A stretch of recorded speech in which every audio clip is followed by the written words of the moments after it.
In the time I've spent watching anime, I've experienced a rather balanced set when it comes to genre. I've seen the old shonen giants like Naruto and Bleach, and new shonen giants like Demon Slayer and Jujutsu Kaisen. The critical masterpieces such as Cowboy Bebop and Attack on Titan, and others. However, one genre that always sort of eluded me was the romance genre. Don't get me wrong, I would never judge anyone for liking romance. I mean, what else are the girls gonna watch? But all jokes aside, romance, particularly as a genre in anime, just has never really appealed to me. There's a couple that I really liked, but I don't even think they could be counted as romances. To be clear, I don't disavow romance within other genres. I mean, with Jean Casa existing, how could I? But in terms of romance as a genre, it's just never been something I felt like I could attach myself to. So, with that being said, an important question then must be asked. Why the heck did I like Fruits Basket so much?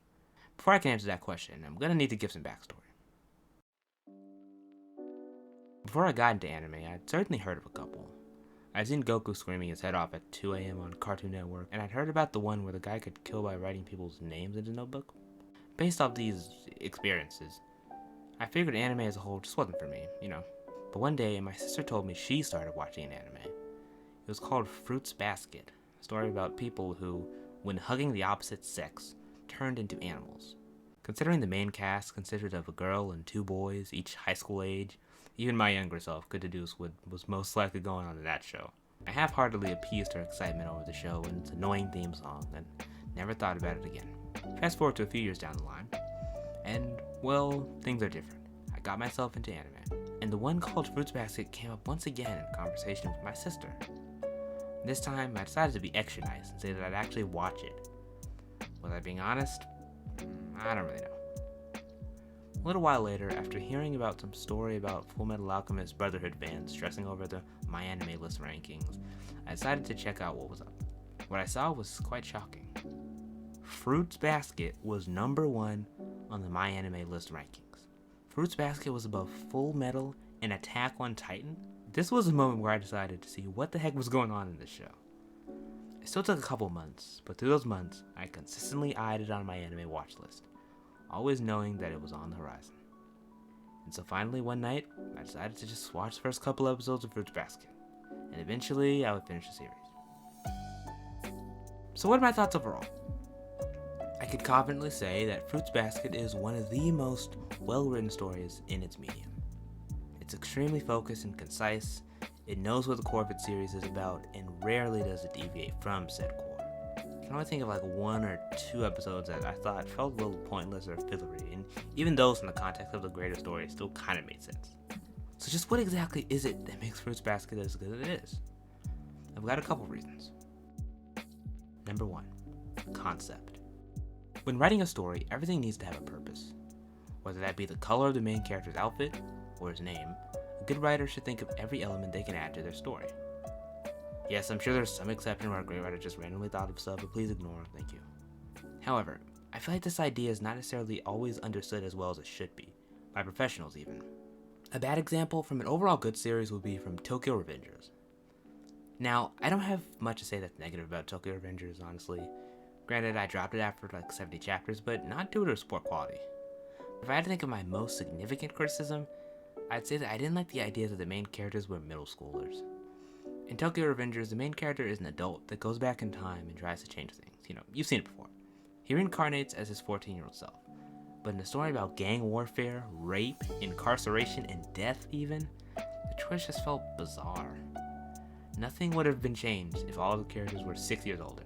If anything, it would have just been more interesting and given more creative freedom. The main cast being high schoolers never felt like a decision based on the story, but rather one based on the demographic that's reading.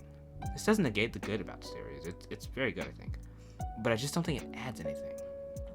On the contrary, the world that Fruits Basket takes place in is nearly identical to our own, with the only difference being that a certain group of people turn into animals when hugged by the opposite sex.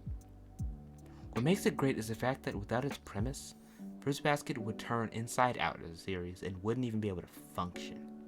Essentially, all the conflict derived in the series revolves around the premise of this prominent family and its 13 cursed Zodiac members.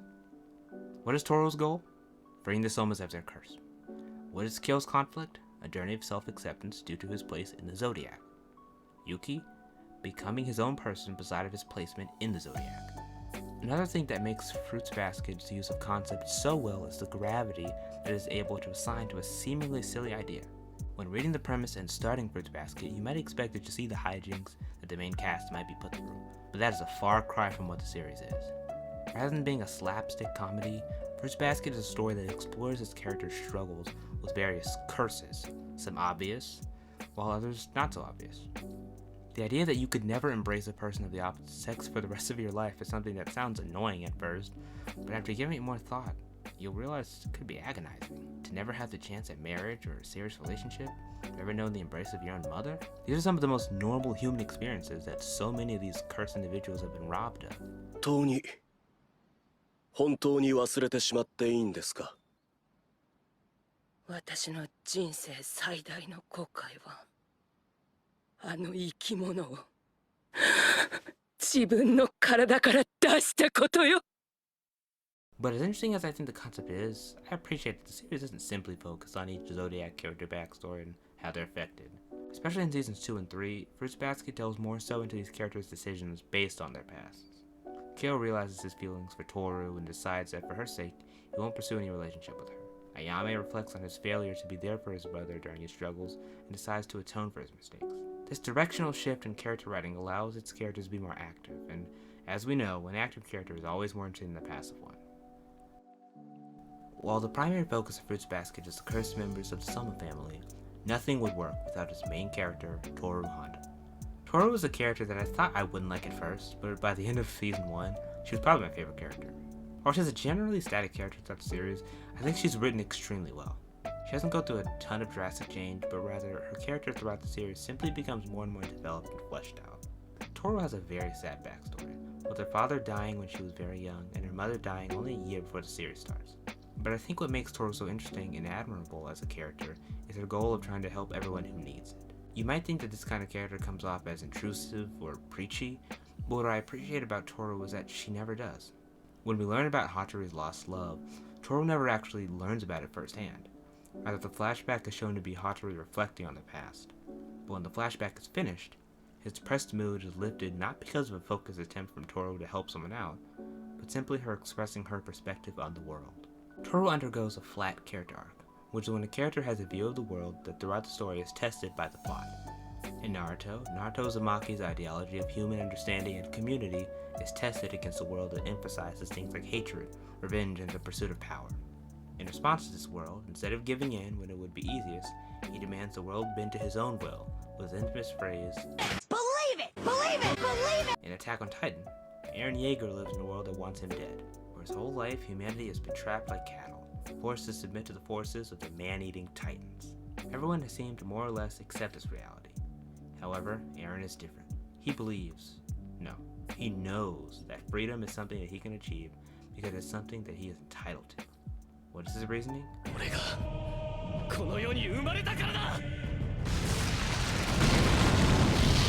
So what is Toru's ideology in Fruits Basket?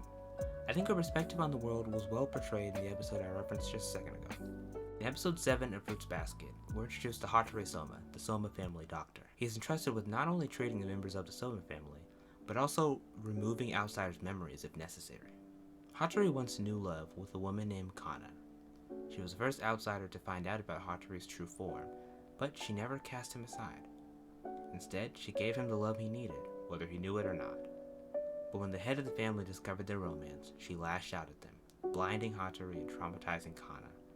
To release her from her turmoil, Hatori decided to remove all of Kana's memories of him. In theory, this should have reverted everything back to the way they were before, but it simply didn't. Hatori had known what it felt like to be loved. 君は雪が溶けたら何になると思う？そうですね。春になりますね。今はどんなに寒くても、春はまたやってくる。ああ。 Now this may seem like an obvious statement, which it is, but this is also a clear metaphor in how Toru views hardship and trauma. She believes that no matter how dark things may be, the metaphorical spring will always come. And who would know better than someone who's faced as much tragedy as Toru has? By the end of the series, this truth is portrayed in Hatori finally finding happiness again. On a bit of a smaller scale, another thing I appreciate about Toru's character is just how funny she is.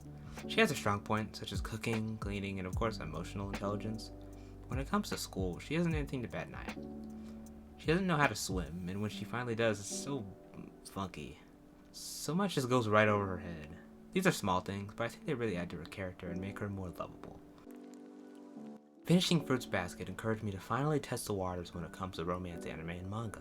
Having finally given the genre an honest chance, I can safely say that I like it. I've experienced both anime and manga that I think advertise either the best or close to the best that the romance genre has to offer. However, having said that, I think Fruits Basket will always have a special place in my heart. What I love especially about it is that it's so much more than just a romance anime.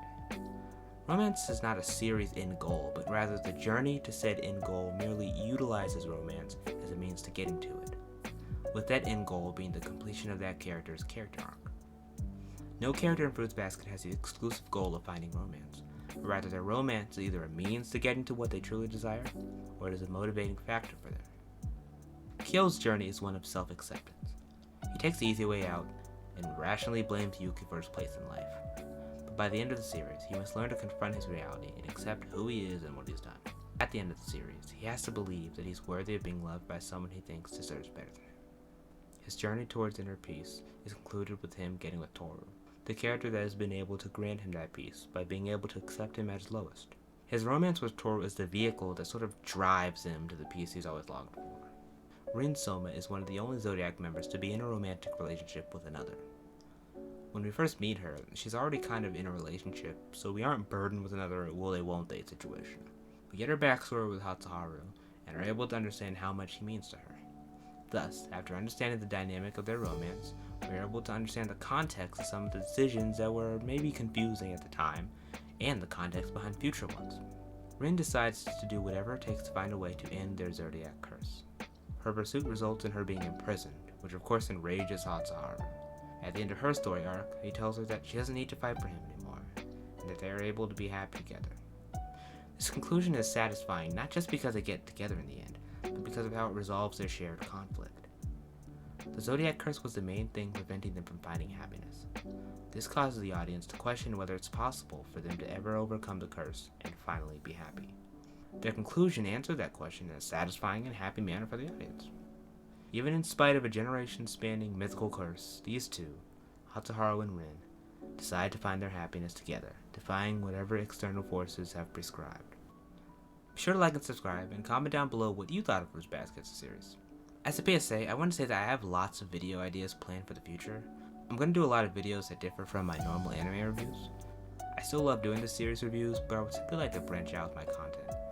I like to do some character analyses, maybe some rewrites, the beloved tier list videos, and a ton of manga reviews. If you look at the time taken between my last post and this one, you'll see that this was my first post in a very long time. My hiatus, while not planned, was very necessary to me coming to the decision of whether or not I would even continue with this channel. But thankfully, I will keep moving forward. This was the first video that has not featured my face, but if you missed it that badly, you can check out my TikTok. See you next time.